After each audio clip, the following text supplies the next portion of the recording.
ખરેખર આ દુનિયામાં જો ઉંદેડો કોઈના ઘરમાં નીકળે નહીં તો તરત મારવા દોડી, પણ એનો એ ઉંદેડો કદાચ છે પથ્થર ન હોય ને તો એને નમી પડી. એવી જ રીતે કદાચ છે રસ્તામાં હાફ હેડે જતો હોય ને તો એને મારવા દોડી, પણ એનો એ હાફ કદાચ છે મંદિરમાં હોય ને તો નમી પડી.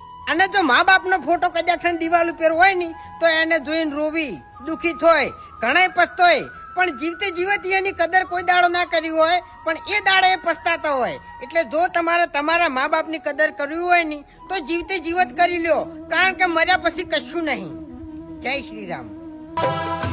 माँ के पुण्य से जगत बना है, ईश्वर को भी माँ ने जना है.